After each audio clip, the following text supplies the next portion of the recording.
Avec notamment l'intelligence artificielle qui est au cœur également de cette guerre commerciale. On le voit bien avec Donald Trump qui ne souhaite pas que les dernières puces de Nvidia, donc les fameuses puces Blackwell, atterrissent sur le sol chinois. Alors bon, ça n'empêche pas Nvidia de faire des étincelles en bourse. Vous avez vu les 5 000 milliards de capitalisation boursière qui ont été touchés la semaine dernière. Avec aujourd'hui, on en parle souvent sur ce plateau, une économie qui est vraiment en cas, l'intelligence artificielle et puis un petit peu le reste. C'est vrai que c'est vraiment clivant.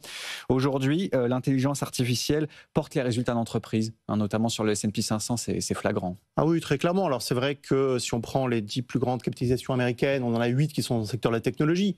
Si on prend la contribution de ce secteur, à la fois la croissance des prix, elle est considérable, mais la croissance des profits, elle est encore plus grande depuis le début de l'année. Donc on a effectivement une croissance de ces profits extrêmement forte dans l'intelligence artificielle. Et on le voit d'ailleurs qu'en Europe, c'est plus compliqué parce qu'on a quand même moins de champions. On a un grand champion dans le software, on a un grand champion dans les machines liées aux puces électroniques, mais c'est à peu près tout dans le secteur de la tech. Donc voilà, un contraste assez marqué entre les régions. Avec l'Europe, qui pour l'instant, d'après les données du London Stock Exchange, sont en hausse de 0,4%. Les profits en Europe contre plus de 13% aux États-Unis. Avec, vous avez vu les GAFAM la semaine dernière, des croissances à 2 chiffres, même bien au-delà. Aujourd'hui, il y a quand même des résultats qui sont impactés par les devises, parce que c'est vrai que, hasard de calendrier, en plus du boom de l'IA, c'est des GAFAM qui profitent quand même des parités euro-dollar. Oui. Alors, la relation entre les profits et les cours de bourse et les devises est toujours une relation A3, et comme dans toutes les relations A3, ça peut être un peu compliqué, dans le sens où on s'attendait structurellement à ce que le dollar s'affaiblisse du fait de cette guerre commerciale, du fait de l'émission massive de papier américain. Or, de fait, l'appétit du reste du monde pour les actifs américains fait qu'il y a de l'appétit pour le dollar pour l'instant. Donc, on a finalement des corrélations relativement positives entre performances récemment et devises.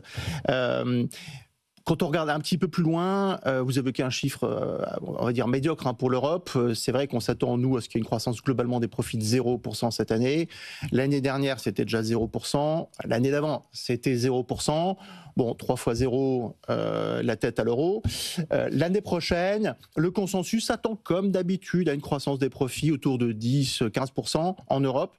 Nous, on pense qu'au mieux, ça sera 5%. 2 raisons. La devise. On pense qu'il y aura une force de l'euro qui va impacter les grosses capitalisations. On préfère les plus petites. Je parle des grosses capitalisations qui exportent. Il y a certains secteurs plus domestiques, le secteur financier, le secteur des services aux collectivités locales qui seront plutôt protégés.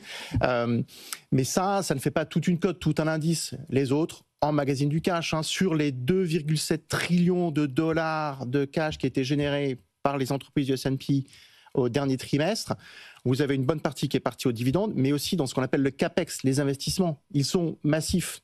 Et de fait, on s'était posé la question, je pense, depuis 3-4 mois, sur qui va financer ces dépenses massives d'investissement. Ces derniers mois nous ont donné la réponse avec Oracle, le premier qui a trouvé de l'appétit dans le marché obligataire, et puis récemment 2 autres grands champions. Il y a un vrai appétit du marché obligataire, c'est sursouscrit massivement, et donc le marché est prêt à faire ce pari-là. En tout cas, il n'a pas envie, que ce soit du côté obligataire ou du côté des actions, de passer à côté. Peut-être que le plus grand risque, c'est le marché qui continue de grimper, plus que le marché qui baisse dans les semaines ou les mois qui viennent.